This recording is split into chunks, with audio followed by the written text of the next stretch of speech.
The trains got heavier and the railroads got more hard pressed for profit. What they did, what happened was we had... This is Calvin Castine. It's July 15th.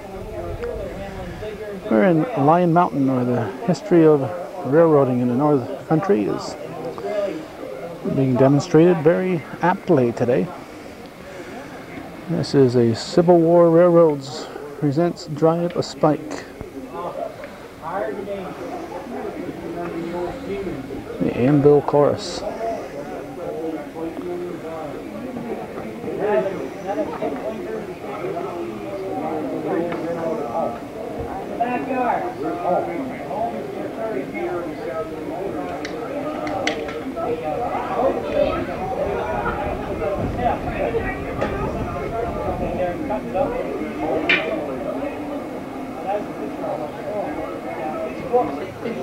This display is at the fire station. The main thrust of our being here is hopefully to catch part of a lecture and slideshow by a local historian and author. Kenny, you're using this rail. He says, you're using cedar. He says, yeah. He says, just get record spikes and drive it in. He says, you are. He says, will you take that home and drive it in? I said, right away. I drove home and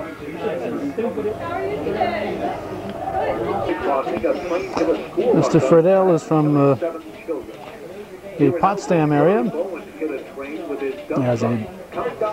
He's building a railroad track in his backyard, he said. And he's showing the youngsters how to build a railroad track. This guy looks like he's a little reluctant to swing that hammer.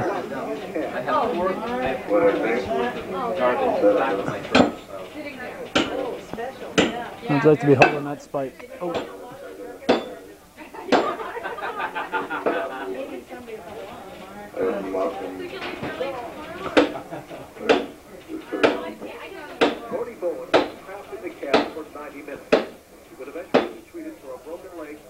Looks like a real steel driving man. John Henry. Inside the fire station, they've amassed quite a collection of photos. This includes railroads in the mines. They've learned that the slideshow and lecture will be given at the Methodist Church, so we won't now be staying here very long, but a very nice collection here of old photos. And this is a second annual, as far as I know, so something you might want to plan on next year in the middle of July, coming down here to Lyon Mountain, or up here to Lyon Mountain, and enjoying this.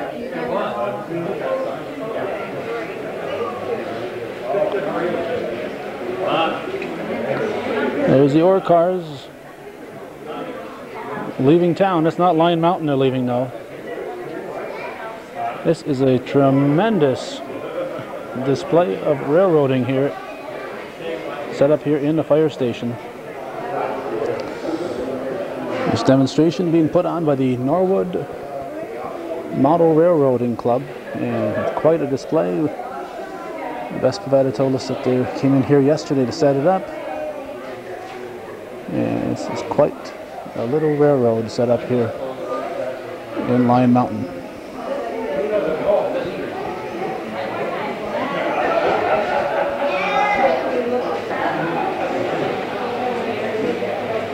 And looks like that train's coming through again. I'll get it as it comes around the bend.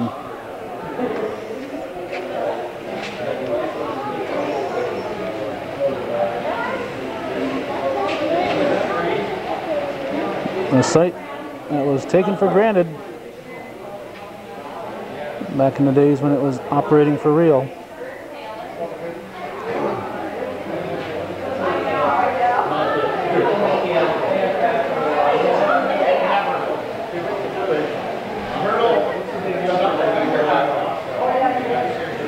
That you've just seen is a mallet. It's a 2882 and was used to haul heavy coal trains up to 150 cars. Would something like that have been used here at the Chateauguay Railroad, or no, it been too big? It was too big to make the curves up here. The curves were too tight for anything that big to run up here. Was it used anywhere in the North Country at all that you know of? No, it was not used in the North Country. Used primarily down in the Pennsylvania coal fields, along the Erie Main Line, and down that way. All right, and your name, sir? Oh, I'm Henry Strong, Norwood Model Railroad Club. All right, thank you.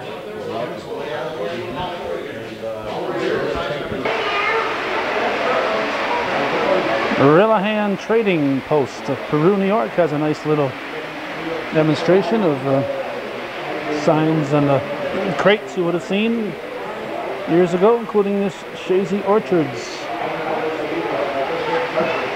sign. A nice little demonstration.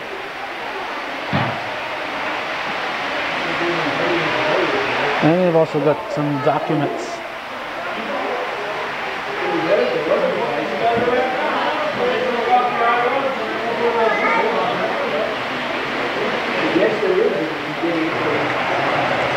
Almost at a train wreck here, but unfortunately they're on different tracks.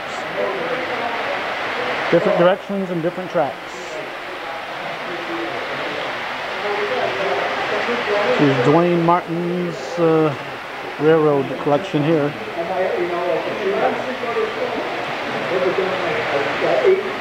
And here comes another train. Youngsters of all ages. Fascinated by the railroad.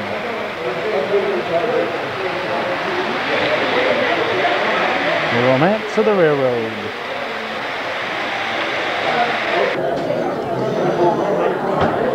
We've taken our hometown cable cameras to the Old Methodist Church in beautiful downtown Lyon Mountain, where Dr. Michael Kudish, a noted author, is about to give a slideshow and lecture, as we mentioned earlier, regarding railroading in the North Country. He's got a couple of books, including one large tome that's several hundred pages long, that is very well respected throughout the North Country and throughout the world, probably. Looks like there will be singing.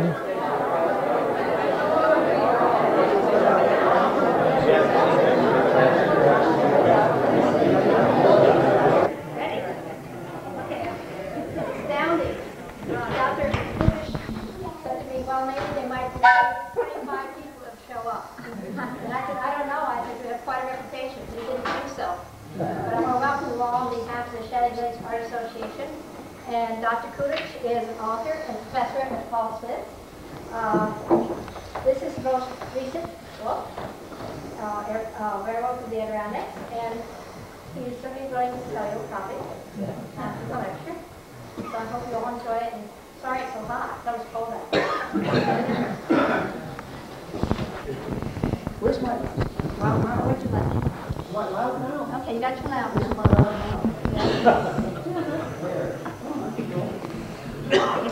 Fire on, so I'm going to have to find a table. This is my loud mouth. I have a big mouth, but not a loud mouth. Maybe the bench. Here, because the people in the rear can't hear, come forward. There's room on the floor, and there's room up here in the front. This is a talk on the Chateauguay Railroad with some emphasis on the Lyon Mountain Standish area. What I've got is an elaborate preparation. Let me give you the outline and then the introduction, then we have the lights, and I have to coordinate both projectors so you can see things at the same time. What I thought I'd do first is give you a brief 30-minute introduction to the Chateauguay Railroad. That's the first day of the lecture. At Paul Smith College, we run 55-minute lectures, so I'll try. If it runs a few minutes over, that's okay. I wish I had that luxury in college, but I don't have a registrar on my head, on my neck. What we'll do is we'll have an introduction to the Chateauguay, for some of you who are not that familiar with the railroad, and then the second half hour, or 27.5 minutes, we'll spend locally. So we'll do the general overall first, get an idea where the thing ran and when it ran and why it was built and when it was abandoned, why it was abandoned. For those of you who are, I guess we have tremendous diversity of backgrounds here. Some of you know 53 times as much about the Chateauguay Railroad as I do, and some of you know 1/53rd. And I have everybody together here makes it kind of difficult. So let me give you an introduction. First of all, chapter 20. Chapter 20 on the Chaudière Railroad is the longest chapter in Railroads of the Adirondacks in history. It's 42 pages. It beats the New York Central's Adirondack Division by something like a page and a half. That's the richness of the detail of this line. That it consumes 42 pages out of a 496-page book. That's something like 7 or 8%. It's the largest chapter. Also, it's very dangerous when I come into an area like this and speak to people about their backyards, because I don't come from here. I come from Paul Smith's and who knows where before that. So when you come into an area and try to tell people about their backyards, you can't do that. What you do is an exchange. That is, I've come here to learn as much from you people who have lived here for 70, 80, 90, 110 years. I can learn more from you than you can learn from me. So there's always an exchange going on, but the exchange should take place pretty much after the lecture rather than during, because not everybody wants to spend 4 hours doing the history of the Chaudière. I've been here since 8:30 this morning working on it out at Twin Ponds exploring, so I've been at it already for 6 hours. But I don't mind doing another 4, but some people just can't. Time scheduling and so forth. The other thing is, this is an inactive file. I had to relearn this line in order to speak today. About 3 or 4 days, I'll show you some of the things I did because it's inactive. I haven't really studied the Chaudière since I gave a tour to the National Railway Historical Society 3 years ago. So I've had to relearn all this stuff. But tonight I have to promptly forget it and relearn the whole North Creek branch so I can lecture to them down there at North Creek on the Adirondack branch of the D&H next week. So it's this process of learning, familiarizing, and then completely forgetting, and then relearn a whole line in order to lecture on it. So that's the introduction. By the way, your photo exhibit in the firehouse. I spent the day yesterday going through all my references. This is my reference files down here for chapter 20. Not all of them, but a good bulk of it I brought in case I had to look something up. I went through and made a compilation list of the references on the Chaudière, which I have in my stock rooms in my office, and then I prepared this. This is a catalog of published photographs arranged by subject and the page numbers in different publications, and I took an inventory of all the railroad-related photographs that have been published in my files. I cataloged, I began this a few years ago, but I finished cataloging all the photos. So I could identify them and track them back to a certain publication, a certain page, if people wanted to find it. The problem is the glorious photo exhibit up there. Some of the photos in the firehouse I've never seen before. I got to spend hours up there with my catalog finding out what I have and what I have not, and then cataloging all of those and numbering them, which I don't have. So I think this lecture is superfluous. I think your photo collection up there is just fantastic, and I think the lecture is superfluous. But we'll get started anyway. If we get the machines to go, quick. Oh, no. All right. Now, let me see if this works. Okay, coordinate these. Whoops. All right.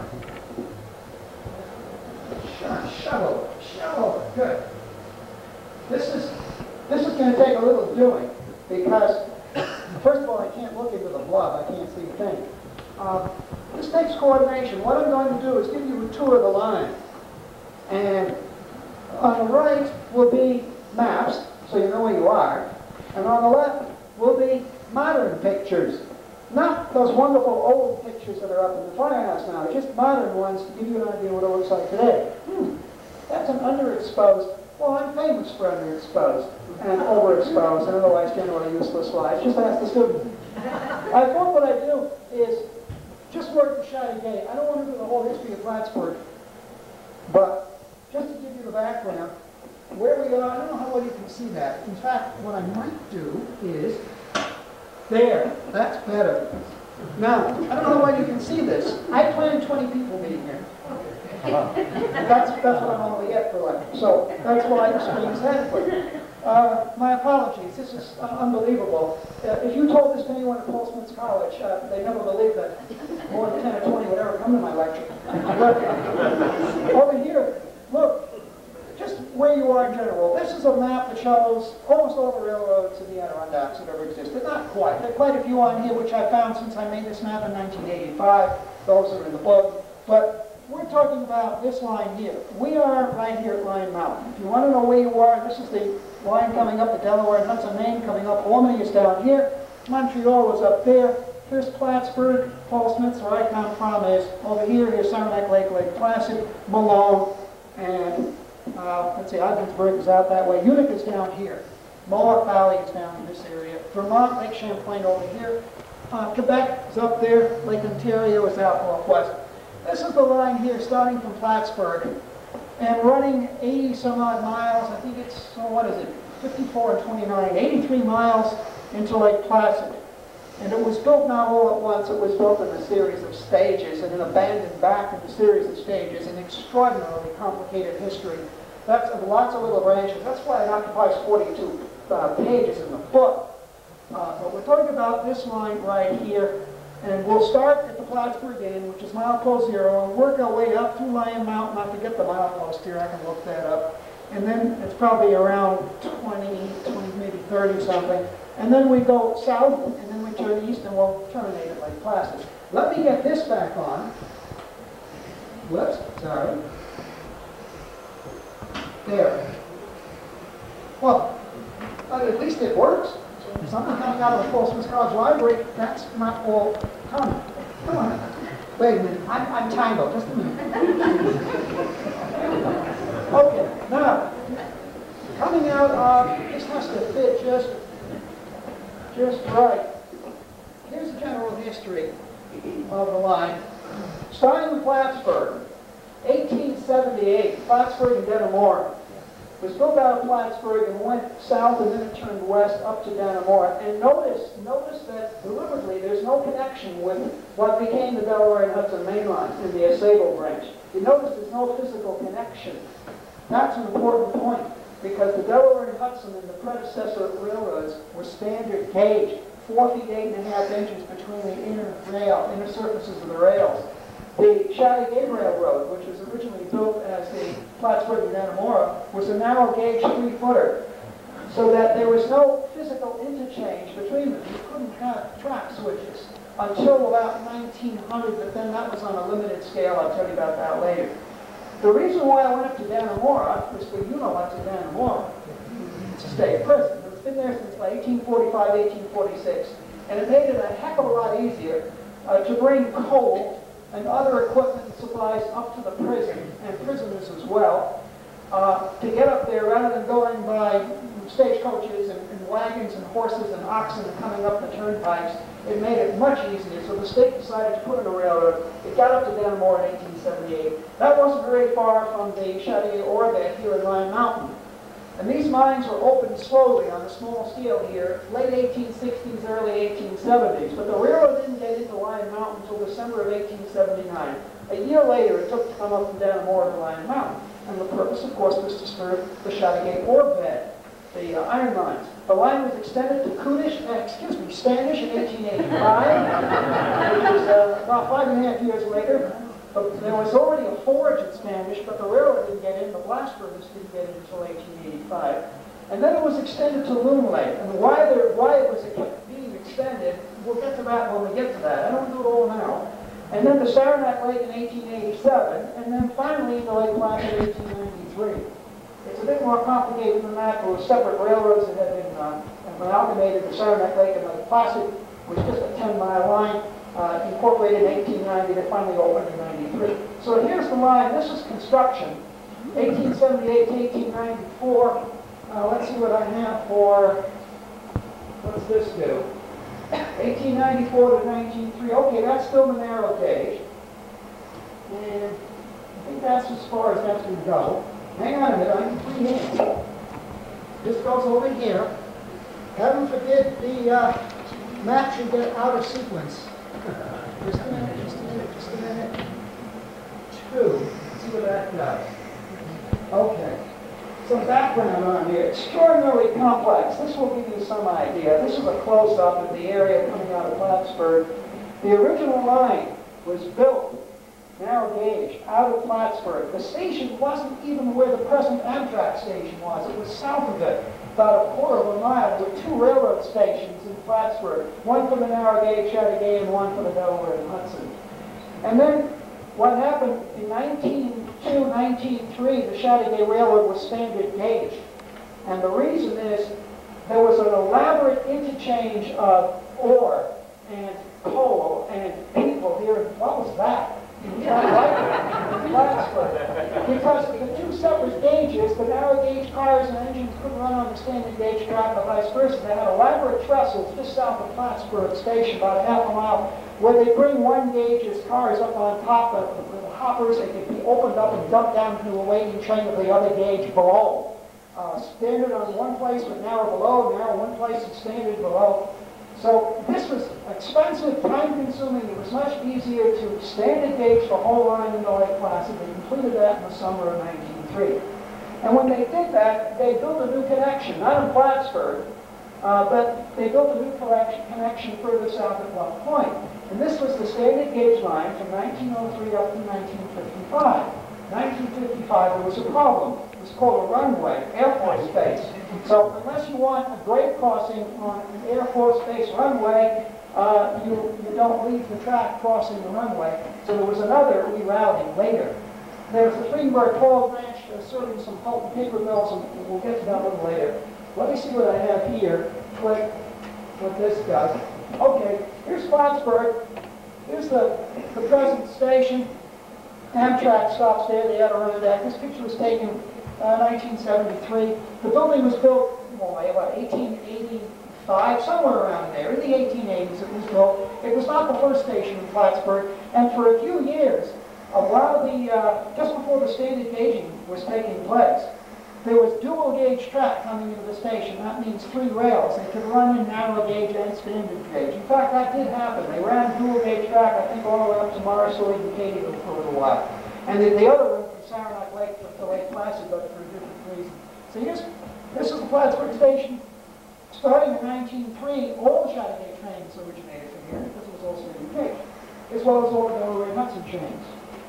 Now, here is, I'm going to derail on all these wires. If you hear a crash, you know what it is. This is the sesquicentennial train, the Delaware and Hudson 150th anniversary special run. It's coming in Plattsburgh. In fact, the station is behind me. But I'm showing you this building. This building was part of the old Baker Brothers planing and sawmill, which I'll talk about later when we get up to King Junction, because they had a lot of their logging for their planing mill up in the King Junction area. This was part of the Baker Brothers planing mill, which, by the way, was served by the shadow gauge and then later by the standard gauge line. Let's see what this does. Right, underexposed. That's because Amtrak's windows were dirty. Sorry, it's not my fault. I'm blinded by this pole. This is a dome car. I'm sitting on a dome coach, and I'm taking Amtrak's Adirondack south. We're going through the yard at Bluff Point here. And if the picture is good, it's a dull day, but more than that, the window is dirty. This was just for a short while where the Delaware and Hudson had leased or rented dome cars from the Canadian Pacific. Little did they know back in the late 1970s what was going to happen in 1991 in the Canadian Pacific. They wouldn't have had to lease them today, would they, from the Canadian Pacific? But I can't see that. What is that? Oh, okay. Woods Mills. This is not pretty. Let me see if I can get one on the map.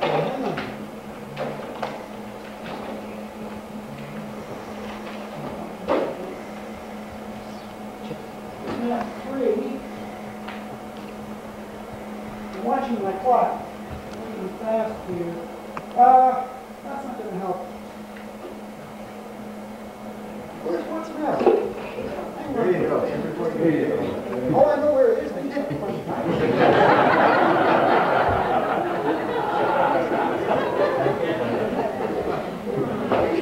This is where an assistant professor is really helpful, because we find at Paul Smith's College they can't do much of anything else, but they can help full professors teach.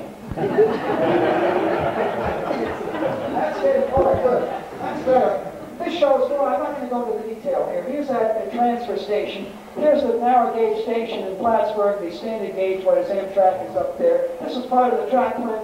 The narrow gauge shadow gauge had all their servicing facilities right downtown Plattsburgh. We're going up, we don't want to go up a Hurton Branch, we're going to go up a Main, which goes up, good. We'll keep going, we'll get to,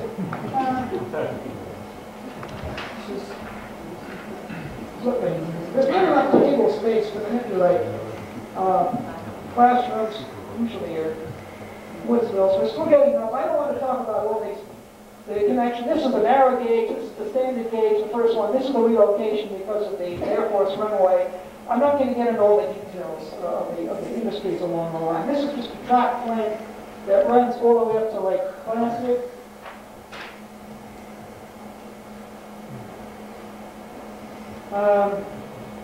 Okay, let's see. Coming into Morrisonville, Kent Falls Branch, International Paper Company. Here's Woods Mills.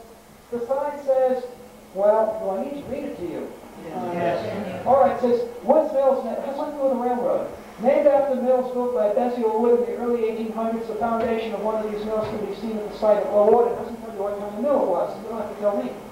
But the railroad did come through there later, through Woods Mills. Is it Bristol?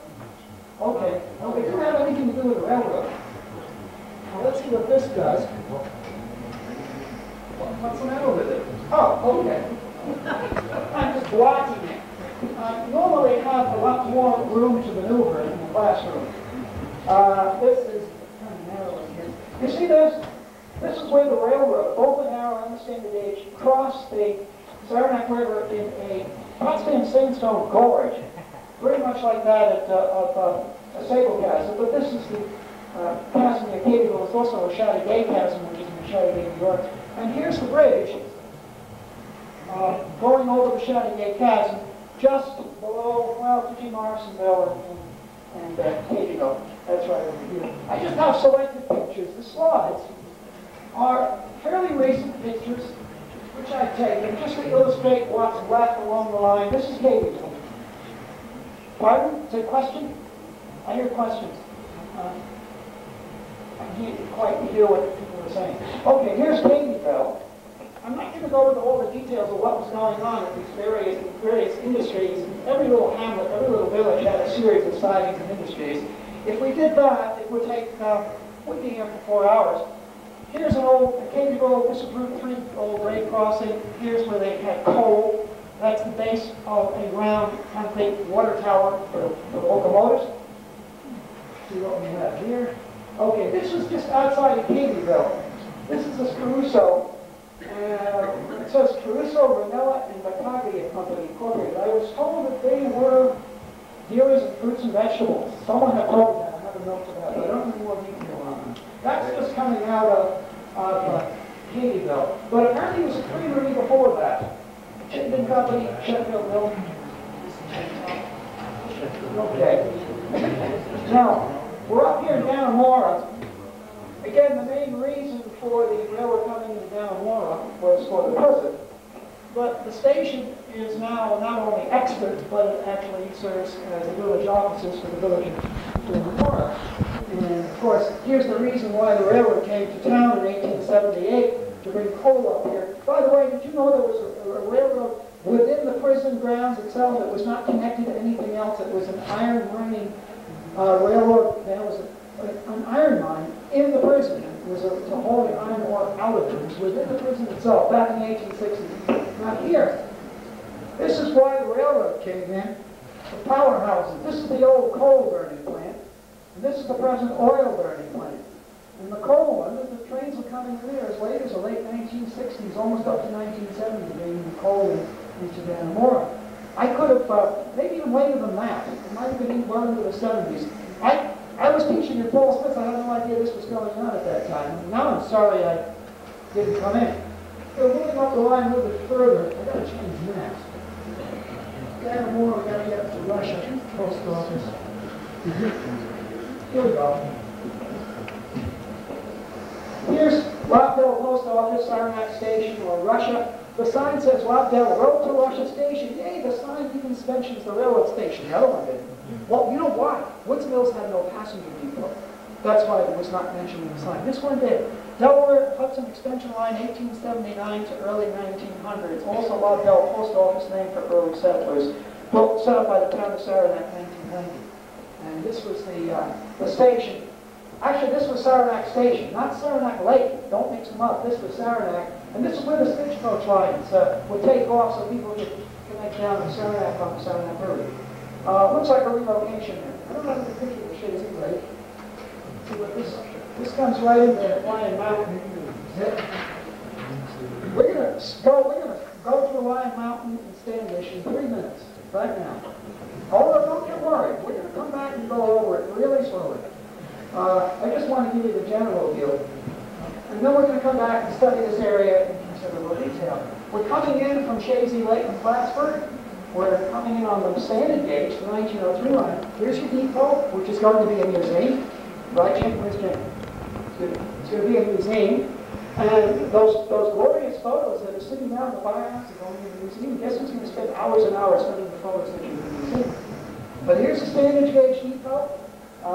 As opposed to the narrow gauge depot, and our number one, the NRHS, National Railway Historical Society, Champlain Valley chapter, asked me to meet them in Lyon Mountain. We're going to do a railroad history tour. They said, meet us at the station at 9 o'clock. And I said, which one? You mean there were two? Sure, there were two. Let's see. Let's slip down. Here's the narrow gauge. This is the office. Was this building dismantled? Because I was up there a few years ago, we're still there. But someone told me it's no longer there. Someone took it down. But this was the Chattagate Ore and Iron Company offices. The narrow gauge station. The narrow gauge station was attached on the back. And now I'm sorry that I didn't photograph it. Maybe there were too many trees in the row. But if you were around the back side of this building looking this way, you could see where the pitched roof of the old wooden narrow gauge station was attached to the back of this building. This building was put up later. But the narrow gauge station was, where is it? Where is it? Oh, wait a minute. It was up around this area. Here it is. It's right there. Okay. It's up on the hill about 150 feet higher and to the southeast. Let's see. Okay. These buildings you can see today, they're up in here. Where we're at now, we're right about over here. Here we go. We're about over here. So this is looking south, and this was what, 9 years ago. There's the tailings pile. This building, if you walk through it, you can see, or underneath it, you can see there were railroad tracks going in, and on the side it said, well, I'll show you what it looks like. You don't have to guess. Look. There it is. See? If you look carefully, it says C-O-N-I Company, Chattagate Ore and Iron Company. And then bill number 3, 1917. This is another complex thing. You try to study the history of the railroad serving the iron mines here. And there were so many relocations and rebuildings and abandonments and shifting, and parts being moved over, and lines being abandoned, and lines being moved and rebuilt and torn down and relocated. It's a maze. That's why it's 42 pages in there. But anyway, these buildings are still standing. And you can see that, railroad going through there. There was a track that went through there, obviously. These buildings, they don't show up on this because this is narrow gauge track. Trackage, narrow gauge. Let's see what this does. Just a little bit on geology. I teach forest soil. Oh, I can't see a thing. It's like looking into a locomotive headlight. Excuse me. Can't see anything. I teach forest soils at the college along with tree identification, forest history, forest ecology. And this gentleman now is holding a piece of magnetite iron ore, not from Lyon Mountain, but by another mountain, Owl's Head, over by Malone. There's an abandoned iron mine up there. That little orange thing is a magnet. And you just put it up there, and if there's magnetite in your cobble and your stone, and it'll stick to it. And show you some of the other, this is just a little bit of geology. This is from the Malone Owl's Head. The black stuff is magnetite, which is the major iron ore in the Adirondacks. Of course, it was not all iron ore. A lot of the rock was other stuff that the miners didn't want. This pink, which is a potassium feldspar, orthoclase, and maybe some microcline. There'd be some quartz in here, and there may be some garnet, and lots of hornblende, and pyroxenes. There were other minerals in here which were really waste products. That magnetite had to be pulled out, crushed, and then removed from the rest of the rock. The rest of the rock was tailings piles. It was waste. And of course, the magnetic separators, hence separators, separator broke, magnetic separators, to separate out magnetite, which is, as far as I know, the only iron ore, iron oxide, which is magnetic. Hematite and lime are not.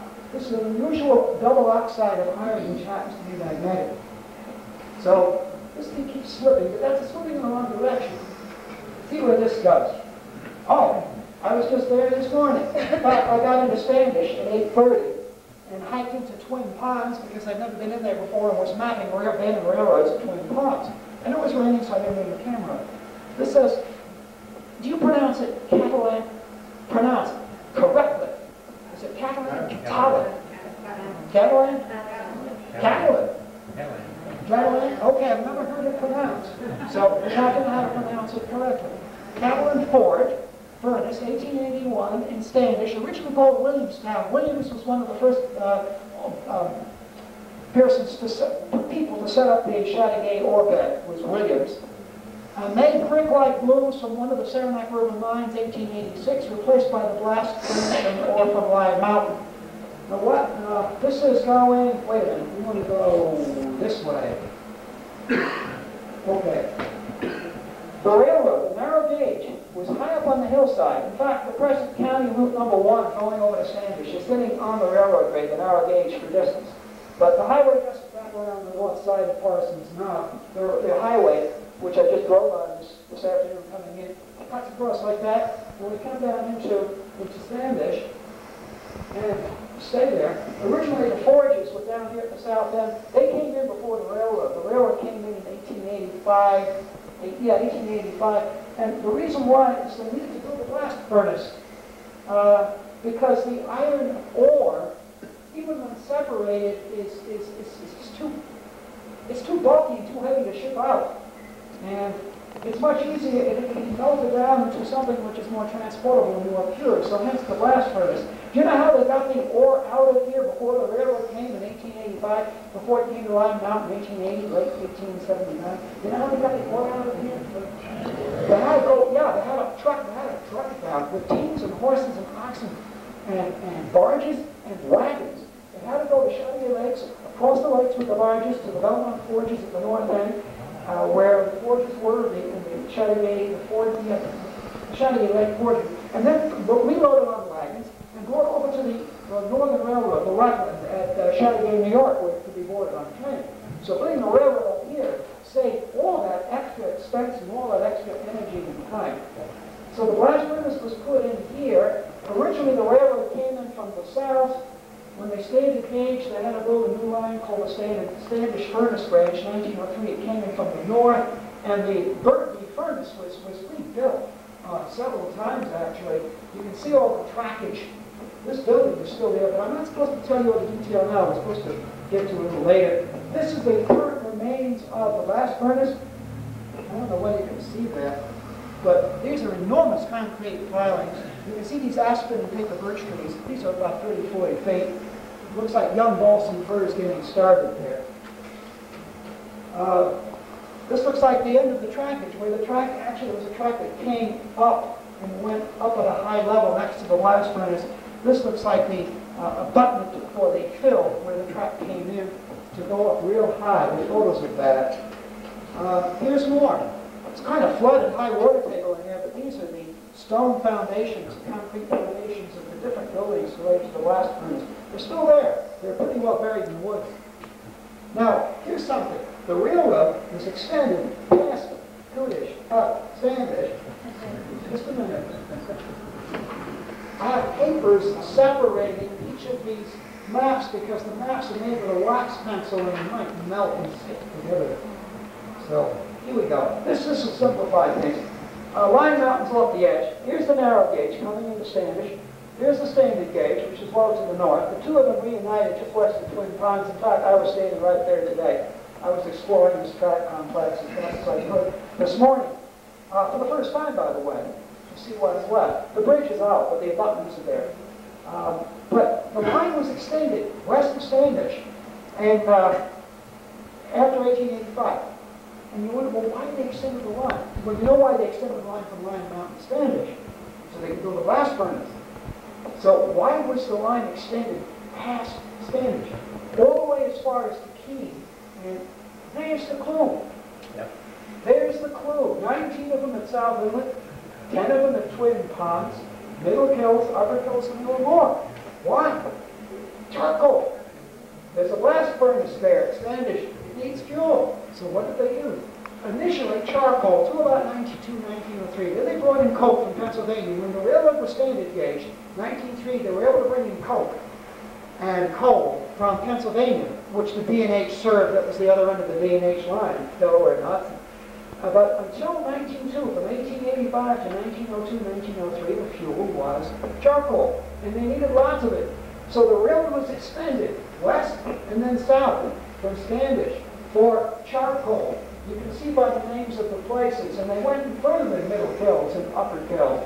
I found 5 kills at Plummador a number of years ago. You can still see where the bricks are in the ground. And then, even I just learned in the last year that at Tequine, way down here, you're going 20 some odd miles out of here, maybe more, I don't know the exact mileage, there were charcoal kills at Tequine. The railroad into Tequine was built from one which is charcoal, but you get an idea.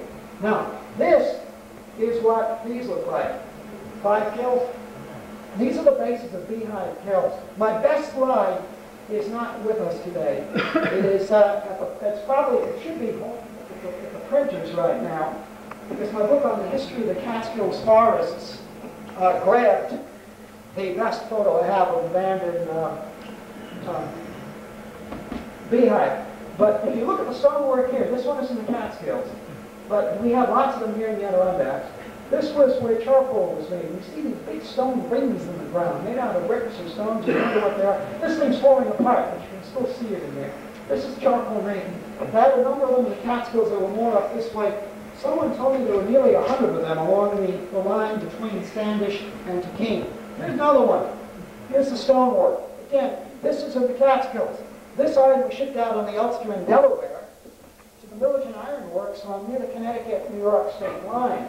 But it's the same kind of beehive. When they were full, they were built like beehives. They were giant beehives. They were kind of cone-shaped and rounded on the top.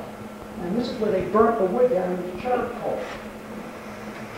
I wish I had a whole charcoal kiln to show you, but you can get those pictures in books. There's some very good ones in some of the books. This is, by the way, you see this overpass? See that overpass? Shh. Question? Someone sees the overpass. Well, this was the overpass, but it's not there anymore. This was the New York Central Adirondack Division, and this was the line into Tequine, which came off and ran short for Shadow Gate. Here's the Shadow Gate. Here's the New York Central. The two went parallel, very close for quite a few years. Let's see what this is. I'm watching my clock. All right, here's Loon Lake. They're coming down. Loon Lake was served by both railroads. The Shadow Gate was there first. The New York Central came in about 6 years later, 1892. Here's Loon Lake, which was the temporary terminus. Pardon? I hear people asking questions, but I can't quite make out the detail. Okay. Loon Lake was the terminus, temporary, 1886 to 1887 of the Chateauguay Railroad. So they had water facilities for the railroad, and coaling and turntables, and this was the freight station, which was just, it was right over here, the freight house. And I took this picture in 1993. I came back a year later in 1994, gone. That's why it's best to grab pictures while the building is still there, because you get there the next time, it may not be there anymore, and then you saw it in the camera. This one I grabbed the picture before it was torn down. The old Loon Lake Freight House. Now, Loon Lake, let's see if this works. Wait at Loon Lake, for 1 year, from Paul Smith's, the stagecoach ran to connect, it was the nearest railroad to the Paul Smith's Hotel in 1886, 1887. And they had a Concord stagecoach, which would run out here with 4 horses and meet the trains on Loon Lake just for that 1 year. Because the next year they were meeting the Delaware and Hudson Chattagay trains at Bloomingdale Station. And then by 1892 they were meeting the New York Central Adirondack Division at Gabriel's, and finally Paul Smith built his own railroad into the hotel. By the way, this is an original Paul Smith Hotel Company stagecoach, which has been refurbished. And this picture was taken in 1989. What happened in Paul Smith's, or 1 mile north of the college, in 1989? Something opened, and this is part of the festivities. What opened 1 mile north? Visitor Center. And our college's old original stagecoach, this is a 100-plus-year-old stagecoach. The horses we had to rent from Ontario. That's one of our faculty members up there. He's probably pestering the driver. Faculty get curious, you know. But that's an original stage, and we still have it. It runs on occasion. We get horses hitched up to it. Mile post. We've got to move down the line a little bit. I got to shift maps as the slides are arranged by increasing mileage. Coming out of Lynn Lake. Oh, look at all, these are all the relocations. These are the major relocations. When they built the standard gauge, it was not exactly superposed on the old narrow gauge. It was very much straightened and leveled. Lake Cushicra Harbor, well, we're here, milepost, here we go. This picture, I'm pointing on something. This is an old wooden milepost. You could barely read it then. It's almost impossible now, but you could even barely read it then. So wooden milepost, on one side, it said 59p, and on the other side, 24lp. 59 is the mileage from Plattsburgh, 59p. So an engineer coming from Plattsburgh would know he's going 59 miles. An engineer coming from Lake Placid would read 24lp, meaning he's come 24 miles from Lake Placid. These people are my former publishers. They used to run the Chauncey Press, which published a whole series of Adirondack books, including the predecessor to Railroads of the Adirondacks. It was a 1985 publication entitled Where Do the Tracks Go? And the Hellers here have published that. They also did my Adirondack Upland Flora, which had nothing to do with railroads. It was all plants. Because I'm not a railroad person. It's a hobby. I am a forest historian. I'm a botanist. And I'm just fascinated by how railroads connect with forest history. This is Lake Clay Junction. You have to go down a little bit further. We need a general map to show you why we bring Lake Clay Junction into this. You know what I mean? I gotta find a map. Just wait. Oh, you did it. It's not working. If I can't find it in more than 37 seconds, it's a waste of your time. All right, because I gotta move here. This is Lake Clay Junction. Paulson's Electric Railway car. And you might wonder, well, what does Lake Clay Junction have to do with the Chateauguay? It was not on the Chateauguay. Well, yeah, it was in a way. Because what happened is, you see how these two railroads are running so close together? What was that, lightning? From Commodore was just further north. The two railroads are running side by side for miles. And what happened is that the D&H began to lose a lot of freight traffic. Well, one of the reasons was the Spanish blast furnace shut down 1939, 1940. Republic Steel bought it and shut it down quite quickly. And the freight on this line was decreasing, and the Delaware and Hudson figured, well, why do we have to keep this stretch of track from Saranac Lake to Plummador in existence when we can have trackage rights over the New York Central? So for the last 6 years, in the interior of the Adirondacks, the Delaware and Hudson's Chateauguay branch, that had become the Chateauguay branch in 1903 with the standard gauge. It was a Chateauguay Railroad, it's a narrow gauge, and then this is just a formality of names. When the D&H standard gauge it became the Chateauguay branch of the Delaware and Hudson Railroad, just to make the distinction. But when the Chateauguay branch was reducing freight service, what they did was they had trackage rights over the North Central, which ran parallel, and what they would do is they would run the, oops, that's not quite good, a little bit better. They'd run from a connection they built in 1940 in Plummador, which is between Wolf Pond and Tequila. They'd run their Delaware and Hudson trains just one a day on the Chateauguay branch, down to New York Central tracks. This whole line was abandoned in 1940. And they would go to Lake Clay Junction, and they would continue on the Saranac branch of the New York Central into Saranac Lake, and there return to their own trackage, because they still owned it in the Lake Placid. But they wouldn't use this stretch of track from just north of Saranac Lake up to Plummador. They abandoned it for 6 years. And they were running only one train a day, and mostly mixed, if you know what that means. It means freight and passenger on the same train. When that happens, you know what's happening to a line when they put a passenger coach on the end of a freight train. It means the line's days are pretty much over. We're coming into Saranac Lake. Let's see where the map is Saranac Lake. Here's Saranac Lake. This was long after the D&H pulled out. This was a Union station built 1904. It served a union of two railroads, both the New York Central and the Delaware and Hudson. What's that? Church. Yeah, but it's 253.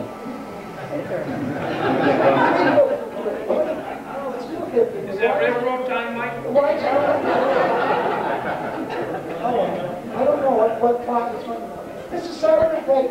By the way, this station was resurrected in 1980 for the Adirondack Railway during the Olympics in Lake Placid. And then it's now refurbished and is re-resurrected. They're moving in different concessions in there and offices, and hopefully this September, ARPS, Adirondack Railway Preservation Society, will be running shuttle trains between Saranac Lake and Lake Placid. It's 10 miles, but there hasn't been an excursion train here in 20 years. So this station was resurrected for a little while in 1980, now it's being re-resurrected and will be in service again this fall. But not by the D&H, not by the New York Central. What this is? Oh, okay. This is 1980, during the Olympics. Well, actually, after the Olympics. Excuse me. This is summer of 80, and we're coming into Saranac Lake Station from, I should have another map here. Hang on. Oh, this is detail of Saranac Lake. We're coming in this way on the Shabby Gate. If you came in on the New York Central from 40 to 46, you'd be coming in this way. Here's the Union Station. And you're looking at the Union Station from the south. You're coming in from here, looking north. This is the summer of 1980. The Adirondack Railway was running excursion trains for several months following the Olympics. I have to stand over here, otherwise I can't see anything with the bulb. This is a friend of mine, Luke Wood, who was the head dispatcher for the Adirondack Railway. In fact, I was in the process of training hard and fun to be an assistant dispatcher. And you can see where I was standing when I took the picture. People, I don't ride on a train like normal people. Where am I? On the cab locomotive, or underneath the locomotive, or on top of it, or between it and the next car. Anywhere I'm not supposed to be, that's where I am. And we're coming into the station. This is the engineer's side view. That's why real railroad people don't like me, because I don't do things I'm supposed to. We're coming into Raybrook. Hang on. No, not quite. One more map. Raybrook and Lake Placid should be the ultimate map here. Okay, we're coming out. Whoops, this is the other way. We're coming this way. Well, that's okay. We're coming into Raybrook. The line went east. It's really a roundabout way. If you travel by highway from Plattsburgh to Lake Placid, it's what, maybe 50 miles or something, or 45? It was almost double because the railroad went all roundabout way. And we were running west to Lyon Mountain. Now we're running east. So the Shabby just completely made a U-turn. It's heading back east to get into Lake Placid. Here's Raybrook. This station still stands. In fact, it was the Raybrook post office for a while, but now it's totally abandoned. Here's Lake Placid coming into the yard. And here is the turntable, which, by the way, was still in existence in 1965.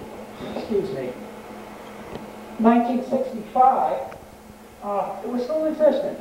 In fact, Penn Central, New York Central, in 65 was still being traded there.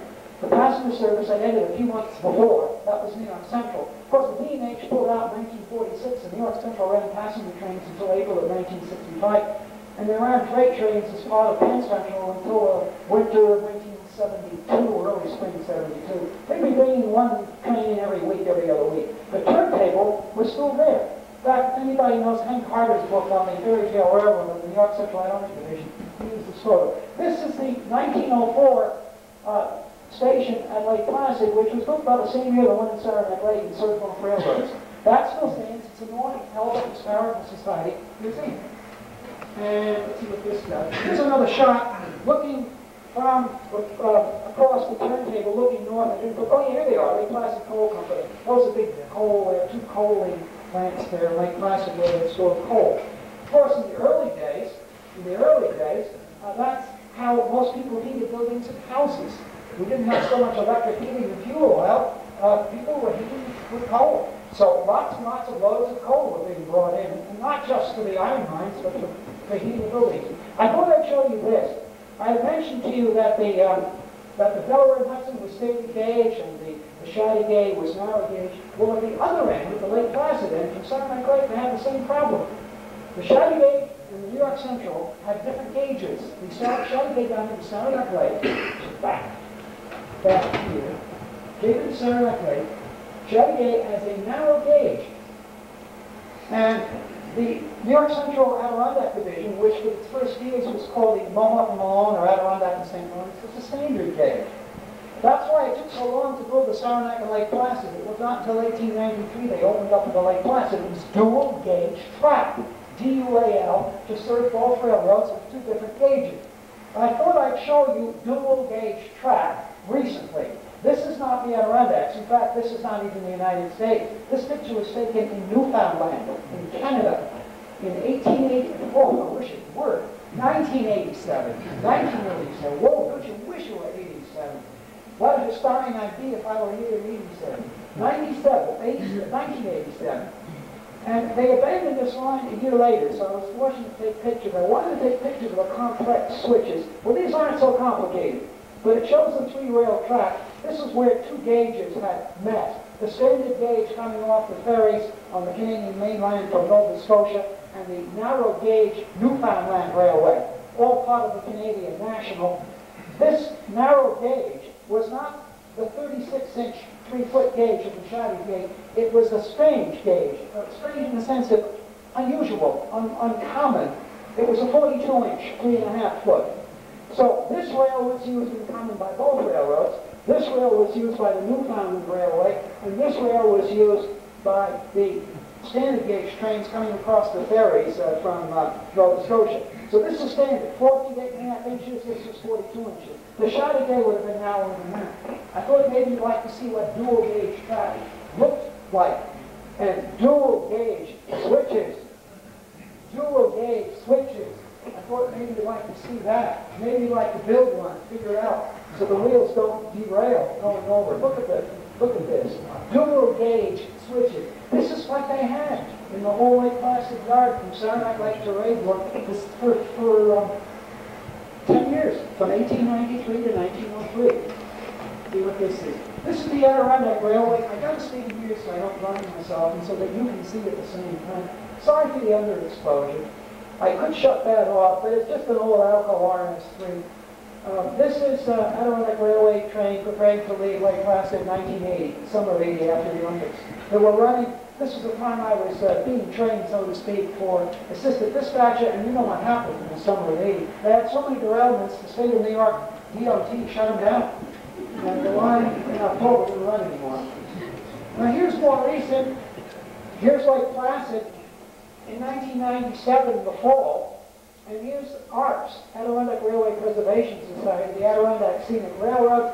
Here's the Lake Placid North Museum. And this little switcher is now busy trying to get the 10 miles of track radius between Lake Placid and Saranac Lake for this fall. It's standard gauge. And the main operation is down in Bandera, where they run from Carter down to Utica now. Let's see what I have here. Okay. This is the penultimate slide. I'm waving from the cab, see?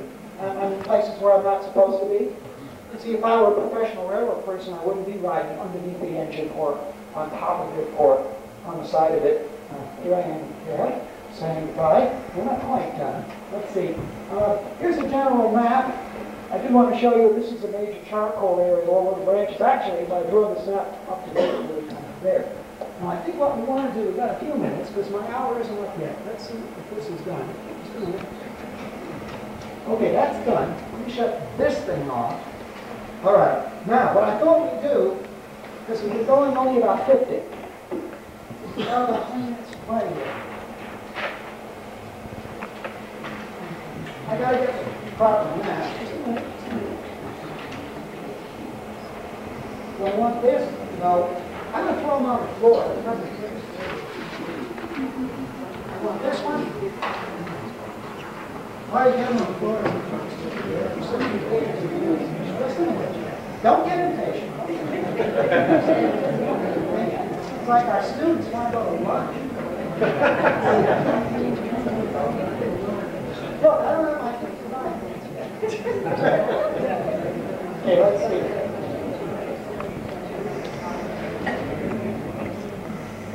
All right, I told you, I promised you that we come back to Lyon Mountain Standish area and look. Oh, wait a minute, I need a weight. I need a weight. I'll hold this thing from slipping.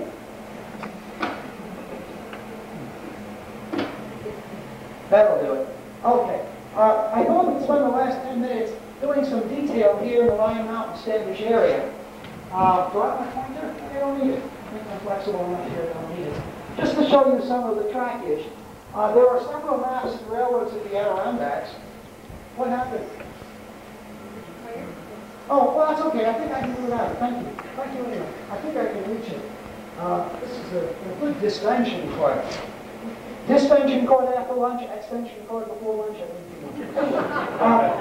Look, I have several maps of the Lyon Mountain Standish area in railroads of the Adirondacks. One map is the narrow gauge, the earlier trackage, and another map is the standard gauge, the more recent trackage.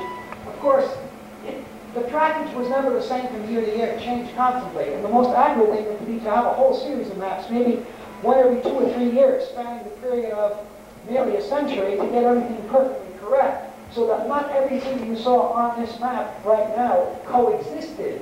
It's a composite map. In a sense, it's a map that spanned many, many years. But you're coming in from Shazy Lake, from Plattsburgh. There was a signing back up here. I suspect it might have had something to do with Bradley Pond switch. Bradley Pond had charcoal fills on it. What else? Let's see if I can. Yeah, there were charcoal fills up at Bradley Pond. There was a branch about 1.5 miles long that went up in there. Look at the facility. Sawmill, the scales. I guess the scales would be for weighing ore. An oil house and a shop. I guess it was a machine shop. The charcoal fills. And I suspect this switch might even use this little siding when they bring a whole of ore cars out of Bradley Pond switch. They might have just put them there until the mainline train can come along and pick them up or bring the empties in. And just past that is Lowline Junction. The Vermonters, that National Railway Historical Society, we were touring them. We visited both these junctions. If you know where they are, you can still find them in the woods. Not very far from here. But you have to know what you're looking at. You have to study the maps. You have to know what was where and when it ran. And then it makes sense to you in the woods when you're pushing through the brush trying to find it. If you have no idea what it is, you'll have no idea when you get out of there what it is. You've got to study the maps first and know what you're looking for. And then when you see it, you see it. If you don't find it, then not too bad, it's gone.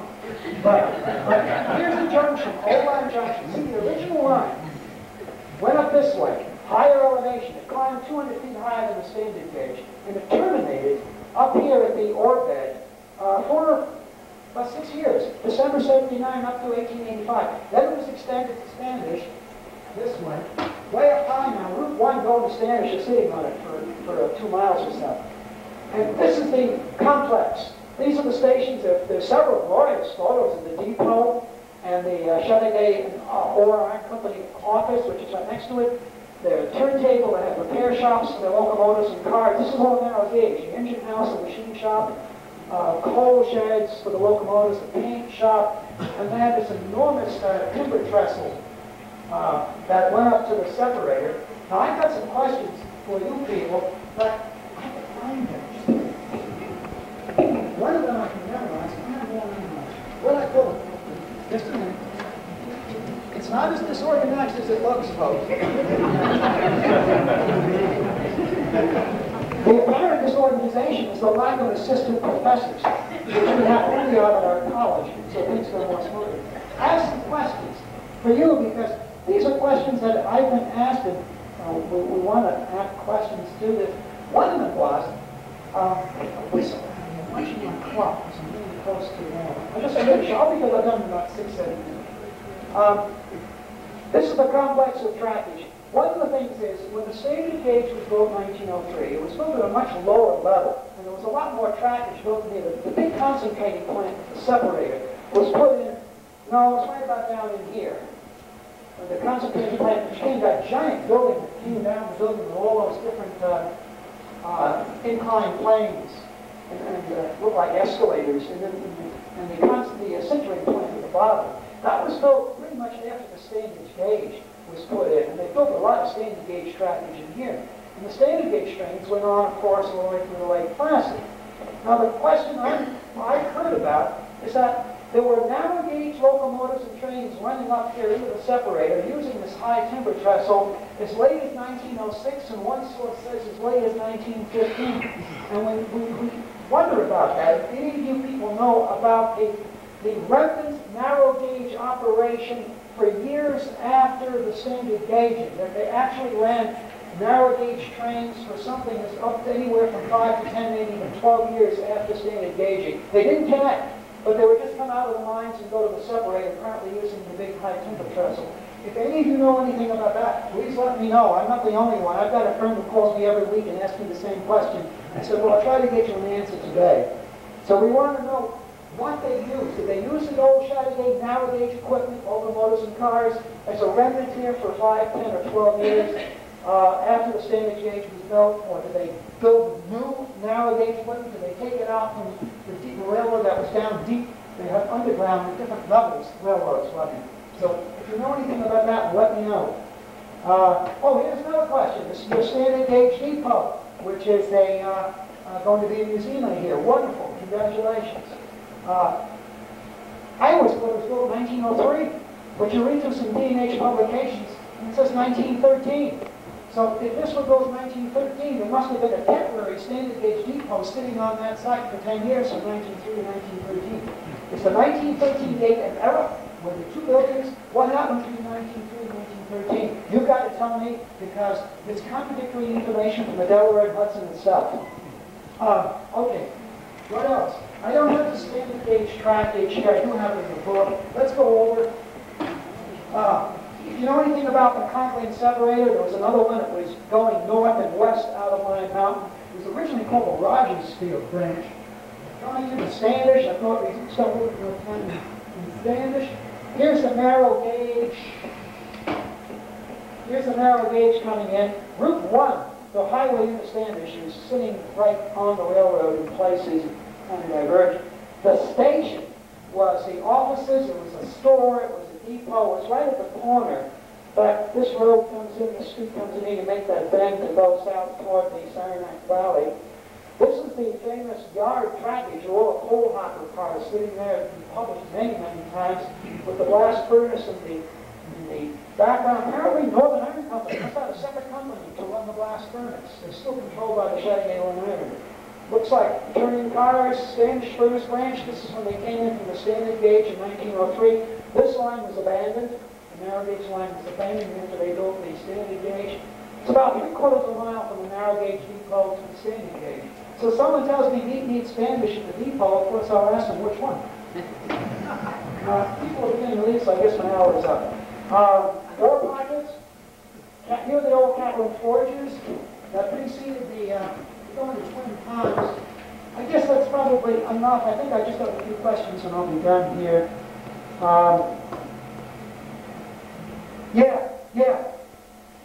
There's some photos in Liddy's book, 1934, the history of the Chateau Company and the railroad. There are photographs of the Standish blast furnace, and there are ore cars up on elevated track, and it says CML Company, not C-O-N-I, Chateau and Iron, but CML. Does anyone know what the CML stands for? Chateau Marble and Lime. Chateau Marble and Lime. Chazy Marble and Lime. Oh, now I get it. They had their quarry. Yeah, okay, that was their cars. They brought them up to limestone. For the Later sold some of the same cars to the Lake Champlain and Mariah, or to the D&H, and then to the Lake Champlain and Mariah. Okay. Because I couldn't figure out what the devil that meant, CML. It just didn't make sense. Another question for you. William Rockefeller and Tequine Line, why did you want to change the gauge of the track west of Tequine? He owned a lot of land. I need to show you a map. I don't know if it's worth digging it out. But there was some problem with the changing of the gauge of the track, and the D&H had to try to stop them about 1903. This is one time that I cannot figure out. Going into Tequine Junction, you have the Chateau Ore and Iron Company. You got the Adirondack Division, you got Central. You got Kingsford, you got Brooklyn Cooperage, you got Rockefeller. What, you know? No, I was going to ask you, what and where is Tequine? What? What and where is Tequine? No. Wait. Tell you. I'll run overtime. Just a minute. Go ahead, look. Question, where's the key? Look, I'm running just about an hour, so it's time to stop. People are telling me it's time to stop. I know. Okay, look. I had a question, one answer. The question is, where's the key? Tequin was on Gulf Beach, Chateauguay, and the New York Central. It was south and west of there. You go past Standish and past Twin Ponds and Wolf Ponds and Plymouth. It was north of Loon Lake. It was north of Loon Lake about 3 or 4 miles, if you know where Loon Lake is.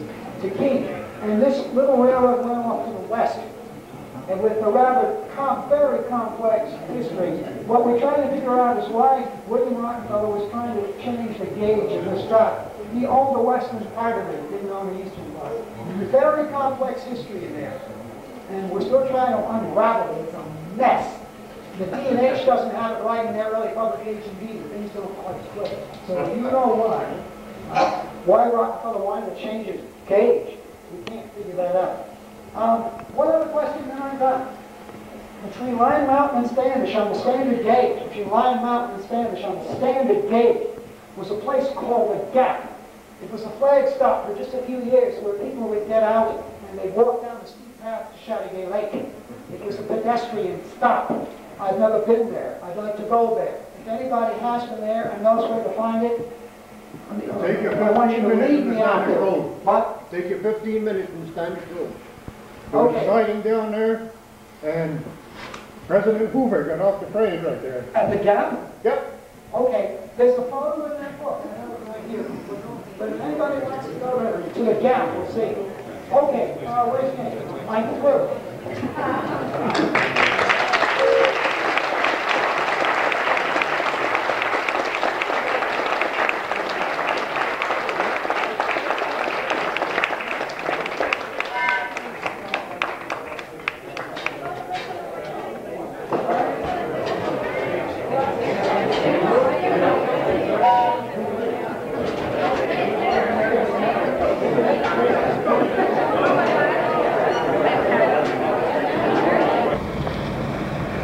And so ends another interesting chapter of North Country history. You've been watching hometown cable television that's worth supporting. Watch in the not too distant future. We hope to have a sit-down session with Dr. Michael Kudish. We'll grab Mr. Gordy Little and head up to Paul Smith's College and have a command performance and find out more about the history of railroading in the North Country. This is it from beautiful downtown Lyon.